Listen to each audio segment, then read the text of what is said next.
বেশ কয়েকদিন ধরে অনেকের ফোন আসছে আমার কাছে। তো ফোন করেই যেটা বলে আর কি, যে শাহরিয়ার সরকার নাকি এই সরকারিভাবে 1 লাখ লোক নিবে। এই তো কিছু জানো নাকি, কোনো ব্যবস্থা আছে নাকি? বা আমরা তো কিছু জানি না, আমাদেরকে একটু বলে দাও কি করতে হবে। তো প্রথম কথা হচ্ছে যে বাংলাদেশে এই প্রথম একটা সরকার আসলো যারা জাপানে 1 লক্ষ লোক পাঠাবে। এই কথাটা হচ্ছে যে সম্পূর্ণ ভাওতাবাজি। এখন আমাদের দেশের মানুষের তো সমস্যা যে একটা লোক সম্পর্কে আমি ভালো জানি না, শুনি না, তাকে পীর বানায় দিলাম। তো পীর বানাইলে সমস্যাটা হচ্ছে যে আপনি যদি কাউকে পীর বানায় ফেলেন, তাহলে তো আপনার তার ভালো মন্দ সব কিছুই আপনার কাছে সত্য মনে হবে, সত্য মিথ্যা সব কিছুই। তো যেহেতু অনেকে জিজ্ঞাসা করছেন, তো আমি তো জাপানি ভাষা পড়াতাম আরও 5, 6, 7 বছর আগে। তো এখন পড়াই না, ছেড়ে দিয়েছি। তো জাপানে যাওয়ার ব্যাপারে আসলে খুব একটা ইনফরমেশান আমার আগে যেগুলো জানা ছিল সেগুলোই জানা আছে। এর চেয়ে বেশি ইনফরমেশান আমি কাউকে দিতে পারবো না, কারণ আমার জানা নাই। যে জিনিস জানা নেই আমার, সেই জিনিস আসলে আমি সত্যিকার অর্থে কাউকে ভাওতাবাজি করতে পারবো না, আন্দাজে বলতে পারবো না। তবে জাপানে সরকারিভাবে যাওয়ার যে বিষয়টা, সেটা হচ্ছে যে জাপানে 2016-17 সালেই হচ্ছে যে সরকারিভাবে আইএম জাপানের মাধ্যমে টেকনিক্যাল ইন্টার্ন যাওয়ার প্রোগ্রাম শুরু হয়েছে। তো সেটা হচ্ছে যে আপনার হচ্ছে যে এটা হচ্ছে এক ধরনের, ওরা টেকনিক্যাল ইন্টার্ন বলে, এটা হচ্ছে যে 3 বছরের জন্য ওরা হচ্ছে যে নিয়ে যায় আর কি, ইন্টার্ন হিসাবে। তো এটা জাপান সরকার না, এটা জাপানের একটা বড় অর্গানাইজেশন, বাংলাদেশ সরকারের সাথে চুক্তি হয়েছিল, সেটাকে আইএম জাপান বলে। তো সেটা যাওয়ার প্রসিডিউরটা হচ্ছে যে বিএমইটির আন্ডারে অনেকগুলো টেকনিক্যাল ট্রেনিং সেন্টার আছে, সেখানে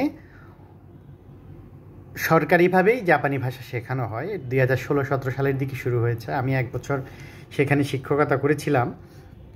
তো সেটা এখনও চালু আছে। তো সেটা বাংলাদেশে এই সরকার এসে নতুন করে চালু হয়েছে এরকম না, এটা আরও আগ থেকেই চালু আছে। কিন্তু সেটা হচ্ছে যে জাপানে যাওয়ার ক্ষেত্রে এই পরিমাণটা খুবই কম। এখনও পর্যন্ত কয়েক হাজার গিয়েছে কি না আমার জানা নাই আর কি, খুব বেশি হবে না, কারণ জাপানে যাওয়াটা আসলে খুব কঠিন। বিএমইটির আন্ডারে যে টেকনিক্যাল ট্রেনিং সেন্টারগুলো আছে সেগুলোতে জাপানি ভাষা প্রশিক্ষণ নিয়ে তারপর ওনারা হচ্ছে যে আইএম জাপান থেকে ওনারা নিজেরা 4 মাস 6 মাস একটা ট্রেনিং দেয় সেখানে, ভাষা এবং তাদের ভিসাগুলো কনস্ট্রাকশন আর হচ্ছে কেয়ার গিভার, এই দুইটাতে। তো সেই ক্ষেত্রে আপনারা যদি কেউ যেতে চান, আমি এতটুকু ইনফরমেশন দিতে পারবো যে আপনারা যেই ট্রেনিং সেন্টারগুলো, টেকনিক্যাল ট্রেনিং সেন্টারগুলোতে জাপানি ভাষা শেখানো হয় সেগুলোতে আপনারা খোঁজ নেন। খোঁজ নিলে আপনারা বিস্তারিত জানতে পারবেন, বা সেগুলোতে যারা পড়াশোনা করেছে ছাত্ররা, হ্যাঁ, বা অন্য স্টাফ যারা আছে জাপানি ভাষার সাথে রিলেটেড, তাদের কাছে আপনারা ইনফরমেশন জানতে চাইতে পারেন, ইনফরমেশান জানতে পারবেন। তো সেখানে হচ্ছে যে সাধারণত 18 থেকে 30 বছর যারা, তাদেরকে ভর্তি নেওয়া হয়। হ্যাঁ, ইন্টারমিডিয়েট কোথাও আর একটু কমও নেওয়া হয়। সাধারণত পাশ করা লাগে, ইন্টারমিডিয়েট পাশ করা লাগে, অথবা কিছু কিছু টেকনিক্যালে, পার্বত্য চট্টগ্রামের কিছু টেকনিক্যালে আরও কম যোগ্যতায়ও নেওয়া হয়। তবে জাপানি ভাষা শিখতে হয়, শেখারও ওনাদের মাধ্যমে যাওয়া হয়। তো সেখানেও আসলে ওরকম চুড়িদারির ভাওতাবাজির কোনো লাইনঘাট নেই। আপনাকে জাপানি ভাষা শিখতে হবে, ওদের পরীক্ষায় অ্যাটেন্ড করতে হবে, পাশ করতে হবে। হ্যাঁ, সঠিক আপনাকে সময় দিতে হবে। সময়টা সম্ভবত বছরখানেকেরও বেশি সময় লাগে। হ্যাঁ, এটার সাথে লেগে থাকতে হবে। তারপরে 100% আপনি যেতে পারবেন কি না সেটা নিশ্চয়তা নেই, কিন্তু সেটা আপনার একটা অপরচুনিটি আছে। আর তাছাড়া যখন জাপানি ভাষার ব্যাপারে যখন এই রাস্তার কথা শুনে অনেকে একটু ঘাবড়ায় যায় আর কি, লম্বা রাস্তা, কঠিন রাস্তা। হ্যাঁ, তখন আবার কোরিয়ানের বিষয়েও অনেকে জিজ্ঞাসা করে আমাকে। তো কোরিয়ানও হচ্ছে যে বিএমইটির আন্ডারে না, ঠিক বিএমইটির আপনার হচ্ছে যে কর্মসংস্থান মন্ত্রণালয়ের আন্ডারে বোয়েসেল নামে আরেকটা প্রতিষ্ঠান আছে। তারা কোরিয়াতে এটা নিয়ে থাকে। এটা হচ্ছে 2008 সাল থেকে, যে যখন তত্ত্বাবধায়ক সরকার ছিল তখন থেকেই এই ব্যবস্থা করা হয়েছিল। তো সেটা বছরে একবার সার্কুলার হয়, সেটাও ভাষা শিখতে হয়। তারপরে হচ্ছে যে বোয়েসেল একটা সার্কুলার দেয়, ভাষার পরীক্ষা নেয়, পরীক্ষা নেওয়ার পরে সেটা হচ্ছে যে প্রসিডিউর করে। সেখানেও আসলে ওই ধরনের ভাওতাবাজি বা কোনো কিছু সুযোগ নেই। আপনাকে ভাষা শিখতে হবে, ভাষা পারবেন, পরীক্ষা দিবেন, তারপরে যাবেন। হ্যাঁ, সেখানেও একটা সময়ের ব্যাপার আছে, যেহেতু বছরে একবার সার্কুলার হয়, আপনার ভাষা শেখার ব্যাপার আছে এবং আপনাকে সময় দেওয়ার ব্যাপার আছে। এই ছাড়া জাপানে বাংলাদেশ থেকে যায় অনেক শিক্ষার্থী, সেটা আরও কিছু রাস্তা আছে। সেটা হচ্ছে জাপানের ওয়ার্কিং ভিসাটা খুব কম, একদম আইটি সেক্টর ছাড়া অন্যান্য সেক্টরে ওয়ার্কিং ভিসা খুব একটা নাই বললেই চলে, আর থাকলেও ওইভাবে ওই প্রসিডিউরগুলো আমার জানা নেই। হ্যাঁ, তবে জাপানি স্টুডেন্ট ভিসায় যাওয়া যায়, সেক্ষেত্রে স্টুডেন্টের টিউশন ফি লাগে। হ্যাঁ, সেটা বিভিন্ন এজেন্সি আছে, ওনারা, আপনি ভালো কোনো এজেন্সি হলে তারা আপনাকে সাজেস্ট করতে পারবে। আমি আসলে আগে পড়াইতাম, এখন বিস্তারিত জানি না, সেটা আপনি নির্দিষ্ট আপনার পরিচিত কোনো এজেন্সি থাকলে হয়তো তাদের কাছে জানতে পারবেন। হ্যাঁ, এই ছাড়া বর্তমানে সম্ভবত N5-4 পাশ করলে TI, TPR, SSW প্রোগ্রাম বলে আছে, সেটাও বিভিন্ন, এগুলো প্রাইভেট এজেন্সির মাধ্যমে হচ্ছে যে ওরা কাজ করে থাকে, সেটা আমি বিস্তারিত আসলে জানি না একদমই। হ্যাঁ, কারণ আমি যখন শিক্ষকতা ছেড়ে দিয়েছি তারপরে এই প্রোগ্রামগুলো হচ্ছে যে অ্যাভেলেবেল হয়েছে। হ্যাঁ, তো এইটা হচ্ছে যে এই ছাড়া আসলে কেউ আমাকে ফোন করে ইনফরমেশন জিজ্ঞাসা করলে আমি এখন সত্যি অর্থে যেহেতু 5-6 বছর ধরে নাই এই সেক্টরের সাথে, আমি বলতে পারবো না। তো কেউ ফোন করলে আসলে আমার কাছে কোনো উত্তর থাকে না, উত্তর নাই আমার কাছে। হ্যাঁ, আর যেগুলো ইনফরমেশান আমার জানা ছিল আমি আপনাদেরকে দিয়েছি। তাছাড়া আমি নিজে কিছু করার মতো সুযোগ নেই, কারণ এই সেক্টরের সাথে আমার কোনো ধরনের কোনো কানেকশান নাই। হ্যাঁ, সবচেয়ে ক্রিটিক্যাল যে ব্যাপারটা আমাদের দেশে হচ্ছে যে মানুষ ফোন করেই মনে করে যে খুব ইজিলি যাওয়া যাবে বা ইয়ে করা যাবে বা ভালো লাইন গার্ড দেখা দিতে পারবে। তো এটা আপনার যে কেউ আমাকে ফোন করতে পারেন। হ্যাঁ, তবে সত্যিকার অর্থে আমার এখন এত বেশি ব্যস্ততা যে আমার আসলে সেভাবে কাউকে খুব একটা 2-1 মিনিট হয়তো মানে অফিসের ফাঁকেও আসলে কথা বলার সুযোগ নাই। হ্যাঁ, তারপর 2-1 মিনিট যদি কারো খুব কাছাকাছি লোক, বন্ধু বা আত্মীয় স্বজন হয়, হ্যাঁ, বা আমার আগের কোনো স্টুডেন্ট হয়, তাদের সাথে আমি হয়তো 2-1 মিনিট কথা বলতে পারি, এছাড়া আসলে আমার কথা বলার কোনো সুযোগ নেই। হ্যাঁ, তো এই বিষয়ে আমি কাউকে কোনো লাইন ঘাট বা কিছু কোনো দেখাই দিতে পারবো না। যতটুকু ইনফরমেশন বললাম, ইনফরমেশন দিলাম, আপনারা নিজেরাই খোঁজখবর নিতে পারেন। হ্যাঁ, এই ছাড়া আর কোনো ইনফরমেশন আসলে আমার কাছে নাই। আর সরাসরি যেটা বললাম যে একটি ক্রিটিক্যাল ইস্যু, সরাসরি ফোন করে পরামর্শ করে যে সরকার নাকি 1 লাখ লোক নিচ্ছে, কী অবস্থা।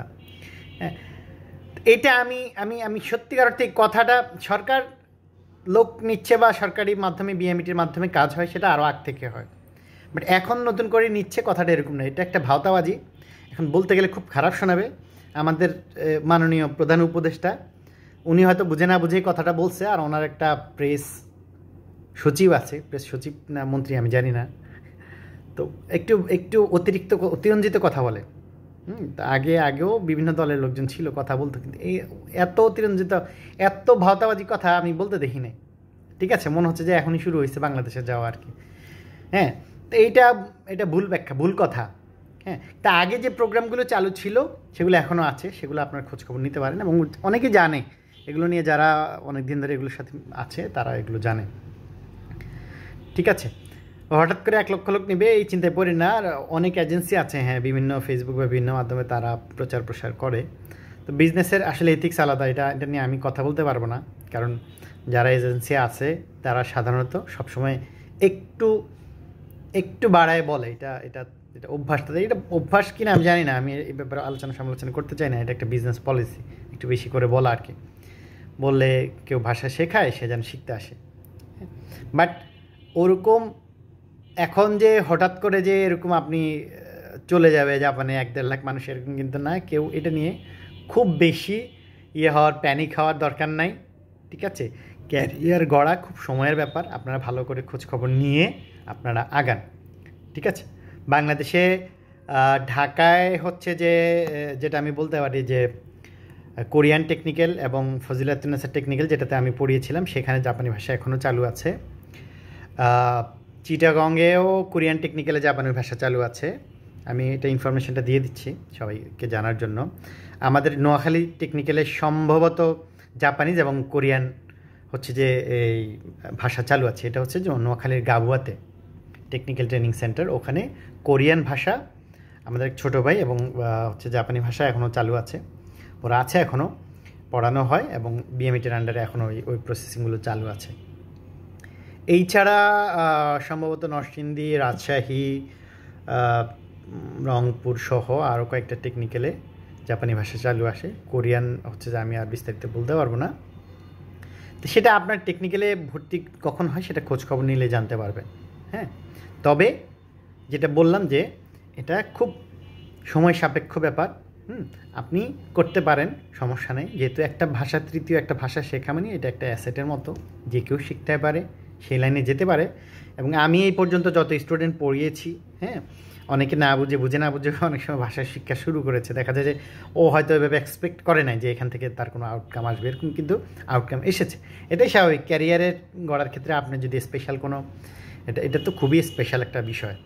জাপানি ভাষা, চাইনিজ ভাষা বা অন্যান্য ভাষা জানা থাকলে শুধু বিদেশে না, বাংলাদেশেও আপনি খুব, আপনার যদি খুব ভালো, এছাড়াও অন্যান্য যোগ্যতাটা যদি ভালো থাকে, আপনি খুব ভালো চাকরি করতে পারেন, এই সুযোগ আছে। তবে এটা ক্যারিয়ারে ডেভেলপমেন্টের ক্ষেত্রে কিন্তু এটা একটু সময় লাগে, সময়ের ব্যাপার। হ্যাঁ, এগুলো বুঝে শুনে ডেভেলপ করতে হয়, বাট এটা আপনার ক্যারিয়ারে আপনার একটা অ্যাসেট হিসেবে তৈরি করবে।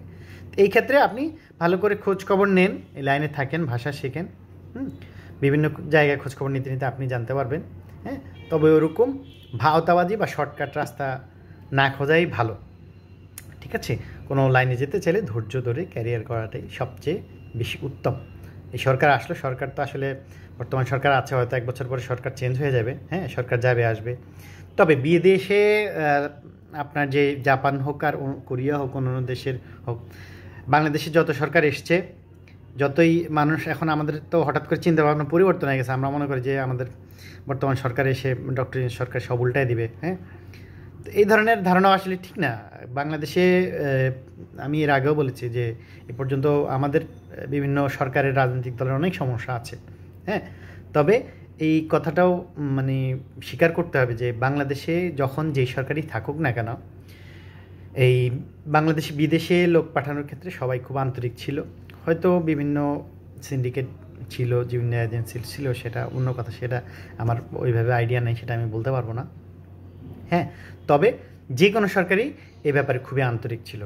বাংলাদেশে বিদেশে লোক পাঠানো আর হচ্ছে যে গার্মেন্টস, এই দুইটা সেক্টরের ক্ষেত্রে যে কোনো সরকারই আন্তরিক ছিল, এবং ভবিষ্যতে যদি অন্য সরকারও আসে তারাও আন্তরিক থাকবে, এটাতে কোনো সন্দেহ নেই। হ্যাঁ, তবে ওরকম হঠাৎ করে ভাওতাবাজি কথাবার্তা না শুনে, দেখে শুনে আপনার ক্যারিয়ার করতে পারেন। ঠিক আছে, আর আমার এতটুকু ইনফরমেশন যদি জানার বাইরে আমি আসলে কিছু বলতে পারবো না, আমাকে কেউ ফোন দিল। ঠিক আছে, তো সবাই ভালো থাকবেন, ধন্যবাদ।